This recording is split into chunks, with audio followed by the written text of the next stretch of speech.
Hey guys, it's Simon here with Hobbies of Man once again, and today we're doing another episode of the Sword and Sorcery Book Club. Today we're doing the last of the Howard Days videos that I planned for this year, although the conversation of Howard Days will still come up, especially if me and Stitch and Dogs do end up starting to do a series of YouTube videos together. It's kind of unclear, it's up in the air, but I would like to do so at some point. So we might end up talking about Howard Days in the next couple months anyways, but this is the last official coverage of Howard Days, and today is a haul video, as you guys can tell from the thumbnail and the video title. But it's not all books, it's not all comics, it's kind of a little bit of everything, plus some extra stuff that I ended up just getting my hands on because why not, right? So let's start with that stuff, the miscellaneous things, the things that are kind of weird, but I ended up getting my hands on anyway. So to start that off, we have this copy of the Cross Plains Review. This is the local newspaper, and they were kind of passing this around, or I kind of saw it coming around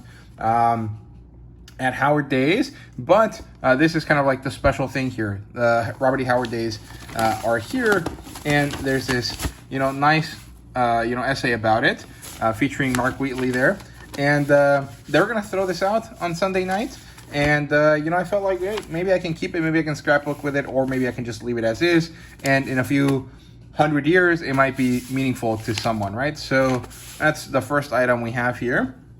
In a similar vein, there were these like paper fan things that I just really like because of the image on them. I think that this looks real good, and I enjoy this picture a lot.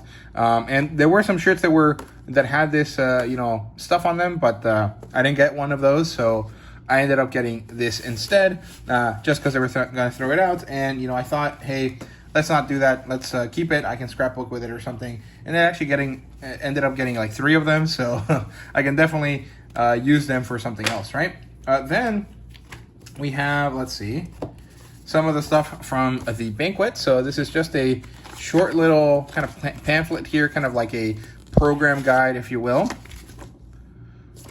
Nice. I mean, it's not necessarily important or anything, but again, just something to keep for the future.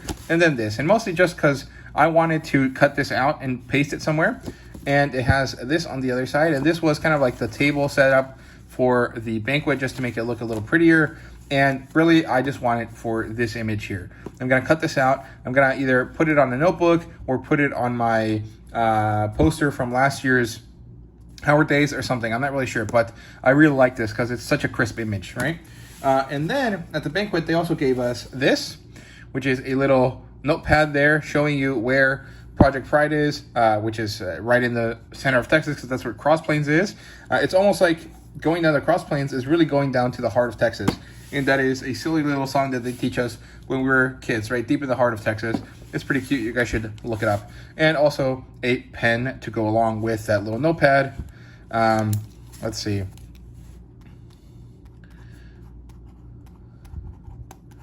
There you go. Nice rollerball. Very, very nice. Obviously, a rather cheap pen, but it's cool. It's a nice little memento there, and I'm quite happy with that. On more kind of general paper stuff, we have a sticker here. Dragon's Lair Comics and Fantasy. This is a local store in Brownwood, if I remember correctly. This is a sticker. And of course, June is Pride Month, so this is what we've got there. And some bookmarks. We have this one for free that I got from Mark Wheatley. Really awesome art there. We have Swords and Larceny, or Larcery. I'm pretty sure it's Larceny. This is by Bain. This is going to be edited by Mark Finn and David Afsharirad. And this is a Bain book. It comes out next month, I think. And then this is Iron Legion's Press. This is a Kid Allison book by Robert E. Howard, but it is compiled by Chris Gruber, and his wife was handing these out. I actually got my hands on 2 of them, but I just love how this one looks. So yeah, I got another one for my dad, just because I thought it'd be nice.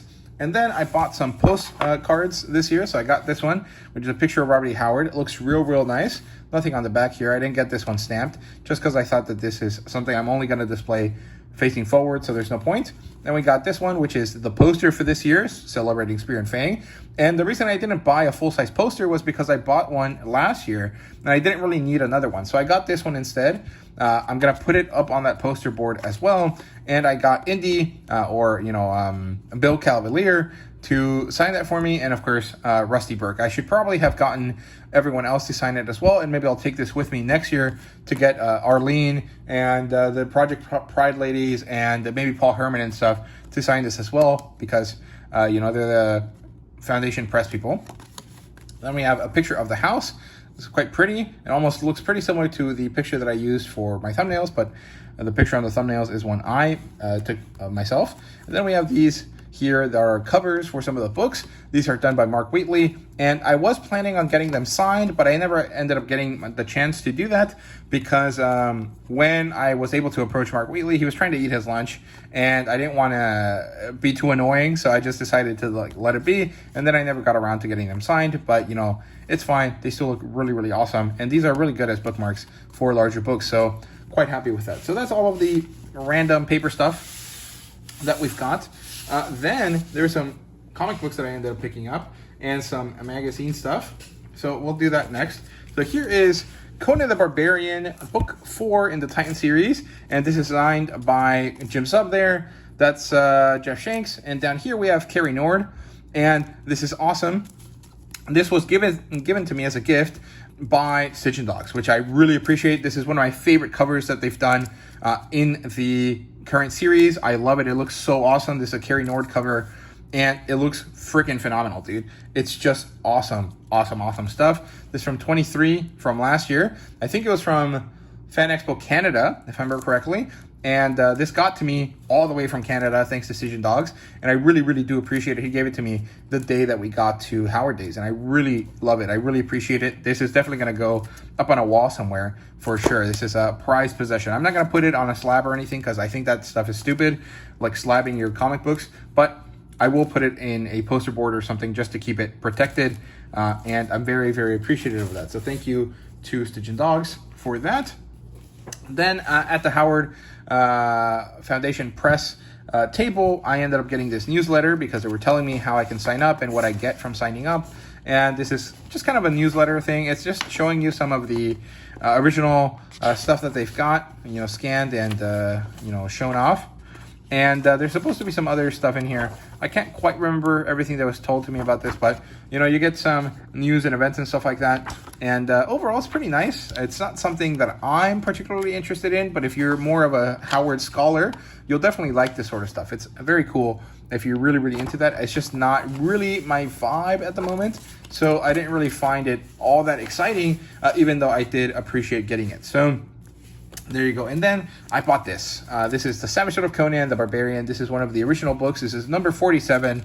And this is the story that contains the Treasures of Tranikos, which is a story that I have tried to review with some friends over in a Spanish-speaking channel called El Santuario de los Comics. And I did pick this up. It was $5, which is maybe not the best in terms of price, but it's not bad. I mean, $5 is fine. I don't really mind. It's cheaper than a normal comic book at this point. The thing is that it does have some rolling of its spine, and of course, because it's kind of old and not in the best condition, it's kind of not that great. But at the same time, I don't quite mind too much. It's all right with me. For the price that I paid for it, it's fine. Let's see if I can open it and show you the inside. I have not looked into it myself, to be honest with you, so we'll see what we've got here. But yeah, you can tell that the spine is rolled, and I kind of want to unroll it, but I know that that's not really helpful. But here's what the back looks like. Here's what the cover looks like. Phenomenal stuff. I love that cover. And here's the inside. We have a nice pin up there. I can't tell who it's by. I guess they don't really mention it. Roy Thomas is the editor. You have Jim Shooter here. And Treasure of Tranikos is the first story with Gil Kane and John Buscema there. Awesome artwork for sure. Freaking great stuff. Conan's expression there is hilarious. Let's see, is there another story in here? I know there is. This is still Tranikos. Let's see. How far can this story go, man? Okay, there we go. Then we have a prose story. yeah, this is the end of Tranicos there. Nice pin up there. Looks awesome. This is by Yeats. And we have a essay. And then we have another pin up here with Red Sonja, I think. And that's basically all there is to it. And it's pretty nice. Let's see if we go back here to the front. Table of contents. There you go. So that's all there is to this issue. But it's pretty awesome. I'm quite happy with that. The Tranicos story is really not a favorite story of mine. I don't quite like it, to be honest with you. But it's kind of special because it's one that I've been trying to review with some friends for a while and just haven't really been able to finish. So it was just kind of funny. It kind of spoke to me in the moment, and so I picked it up. And I really just love this cover. It looks freaking awesome. So yeah, that's it for that. Now let's look at the proper books here. So let's start with these two. I bought this one. This is a Mark Wheatley book. It's really just a book of some of his sketches, and I just thought it was fun. It was a nice thing. It was the most affordable thing on his table, and I appreciated it. I really like this image here, the Flash Gordon, the barbarian stuff, the Tarzan. I don't know what this is supposed to be. Here's a kind of like a James Bond-esque type story there. Beautiful, beautiful work here. Awesome, really, really nice. Just some of his sketches and stuff. This one looks great. I like that.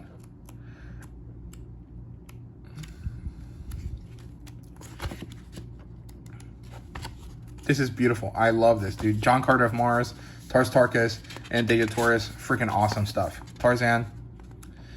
I think I mentioned that one already. Here's some other stuff. Some dogs. Nice. I don't know who this character is supposed to be, but they look awesome too. Very fun stuff there. And there we go. Handmade by Mark Wheatley. And this nice little pin up there at the end. Limited edition signed by Mark Wheatley himself. I bought that. I think it was like $10. You know, it is what it is. It's not bad.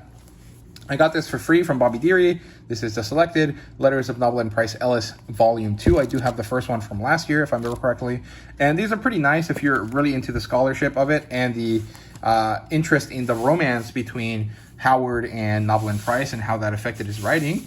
Like I've mentioned before, a lot of that scholarship stuff is really interesting to me. I appreciate it. I think it's really cool, but it's not something that I'm really going out of my way to enjoy currently. I'm not really looking to learn that much about Robert E. Howard specifically at the moment, because a lot of that feels like really interesting conversation and adds romance or the idea of like beauty or interest to going to Howard days. And if I read through all of this stuff, there basically becomes like something that I cannot get out of Robert E. Howard days, if that makes sense. And so for the most part, I'm going to try to stay away from the scholarly aspect of learning about Robert E. Howard's life as an individual for a few years, probably just so I can get through some more time, enjoying that stuff as a conversation in Robert E. Howard days, right? Maybe I'm going about it the wrong way. I'm not really sure, but I think that that's probably the best for me at the moment. I'm just not too deeply interested in the life of Robert E. Howard in terms of scholarship. I'm just interested in it in terms of like learning about this guy organically, if that makes sense. So yeah, but I will give this a read at some point because I appreciate Bobby Deary's, efforts and work, right? Then I got this from the silent auction. This is Almeric by the creator of Conan, Robert E. Howard. Almeric is basically his take on the John Carter of Mars story, which is awesome. I love that. Trying to carefully take the sticker off. Thank God.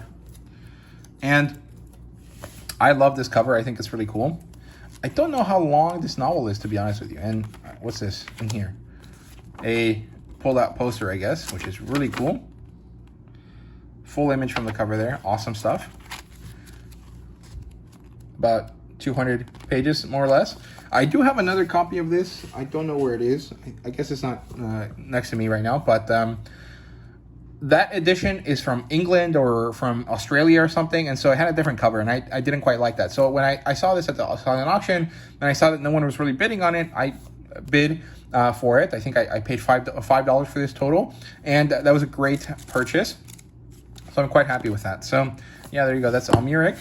Then we have some stuff that I got from the silent auction. Again, this is actually the other thing that I got. I only got two things.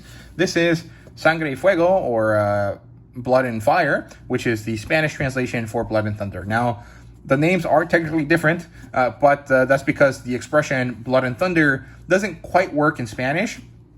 I guess something that would have been similar would have been something like Roaring Blood or Roaring Thunder or something like that. But it doesn't work in Spanish. So I guess they went with Blood and Fire, which does work in Spanish quite well.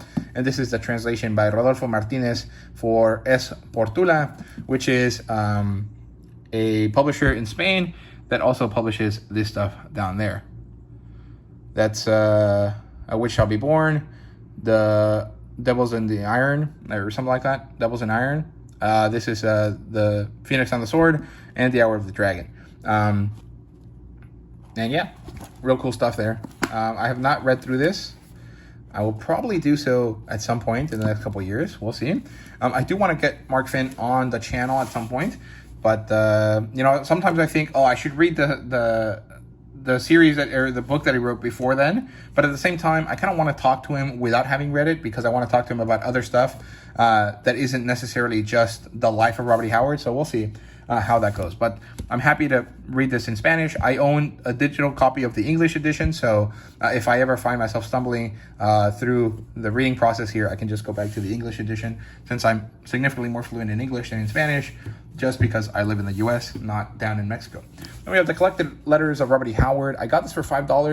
This is by Rob Ream and John Bullard.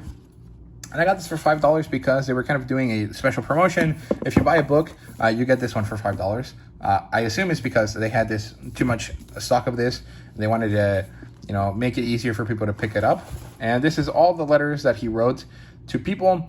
And I assume that some of these are supposed to be also explaining stories and stuff. And I don't know who these are written to. I guess each letter is written to different people. Let's see if it explains it.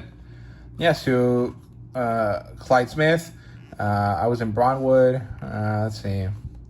Yeah, it seems like most of these are to Clyde Smith, who's a big friend of Howard's. This one's to Robert Gordon, Merlin Wand. I guess that's to a publisher. Brownwood Bulletin. Yep, cool stuff. We'll see. This I might read, just because I'm curious to see what he says to people. But we'll see how that goes. And this is also a cover by Mark Wheatley. Although this is an older style cover that he did, his new editions are significantly different from that. All right, then I got this from Adrian, Heroic Fantasy Quarterly. This is book 4 in the series. He did this one all by himself, although of course this is featuring writers that he features on his magazine. And there's illustrations here to go along with that, which is quite nice. I have not read through this, but I will. And I will do a review for it on the channel. Let's see. And he told us about this while we were having breakfast on Sunday. So it's quite nice. I guess this is a poem or something. And this is a pretty good book. I mean, clearly it's a self-printed book or a self-published book, but it has a good feel to it. Maybe there's some work that could be done here on the covers to make sure that the letters are easier to read, but nothing too serious, nothing too bad. This will be nice to read through at some point. Maybe I'll just pick some of the stories out that catch my interest and review some of them. I'm not really sure how I'm going to go about it, but you guys can definitely pick that up. And then finally, kind of like the cool things that I got this time from the Robert E. Howard Foundation Press would be Fist of Iron, round 1 of 4. This I got signed by everyone. Chris Gruber, Mark Finn, Mark Wheatley there in big letters. This is all of the stories. Some of these you've heard if you watched the City of Dogs video here. So we have Molyneux, Tom Molyneux, The Weeping Willow, and I can't remember which one was the one that Jeff talked about. I guess it was Double Cross. Well, Jeff talked about Tom Molyneux. Weeping Willow was the story that Mark Finn talked about. And I can't remember which one was the story that Chris Gruber talked about. I guess he mentions Iron Man, but I can't remember. So, yeah. Overall, really cool stuff. I'm very, very excited to read through this. I'm very, very excited about this. I think it'll be awesome. I think Crowd Horror was actually the one that he mentioned. So, there we go. I do have two other things. These are things that I didn't get at Howard Days, but if I was doing a haul video, I was just going to include them here as well, mostly because I don't want to make a separate video just for these two things. So this one I got in Mexico. I went on a trip to Mexico down in May, at the end of May, and I got this. This is a Conan story that we're probably never going to get in English. This is Dragonero with Conan el Bárbaro, and this is called The Gems of Aquilonia. This is by an Italian company. Actually, both of them are Italian, but this one publishes in Spanish. Sergio Bonelli Editore is the Italian publisher that publishes Dragonero, and they did this interesting collaboration with Conan here. I assume that this was before Heroic Signatures got the license, and the Conan, the Barbarian, I guess would be... I guess they did this back when Dark Horse owned the license, because otherwise I can't see them doing it. But, you know, we do have Fred Malburn's name there, so maybe he allowed it. I'm not really sure. He does live in Europe, so it's a bit different. But yeah, this is the art style here. There's Conan. Obviously, you guys can't see the whole page, but hopefully you can appreciate some of the artwork here. Awesome, awesome dragon there. This looks phenomenal. I don't know when I'll get to review it. That's Dragonero right there. But I will try to review it soon because this looks phenomenal. And so there's 4 different issues here that got compiled into this edition. And it looks quite good. Look at this beautiful water spirit lady there. Freaking awesome. Really, really nice stuff here. Italian or European style artwork looks real different from what we're used to down here in the States. And it's really phenomenal. So I'll do a proper review or maybe a proper video for this, just showing you guys some of the artwork there. But you guys gotta let me know if you're interested in that. Let's leave that there. Actually, let's not leave that there. And finally, I did get this the weekend of Howard Days. On Monday, I took my buddy Stitch and Dogs down to Half Price Books, to the big, massive headquarters version of it. And while we were there, we were browsing some of the comic sections, and out of nowhere, he just pulls up to me and he's like, "Hey, look at this." And I picked it up. It was 23 bucks, which is a bit expensive. You know, I don't remember how much this cost when it was printed. It doesn't seem to have a price there. Okay, it cost $18 when it was printed, right? So at Half Price Books, they're supposed to sell stuff at half price, but sometimes they don't. They actually sell it at market price. And I guess the market price that they found at the time was $23. So this was a little bit more expensive than cover price, which is not great. However, at the same time, according to him, this is something that you can really never find in, you know, the condition that I've got it, which is pretty good, for the price that I got it. Usually these are about $50. You know, a quick eBay search did let me know that that was true. And so half price of $50 is $25. And I actually got this for $23. So I don't really mind too much. And it's nice because I'm probably never going to buy the omnibuses, even though I really want them. It's just a lot of money that I don't really feel comfortable spending in a single purchase, right? So picking this up is probably the closest I'll get to one of those omnibuses. So I'll take what I can get, right? But yeah, this looks real good. This features stories. Let's see. It's volume 2 of the Dark Horse edition, and it has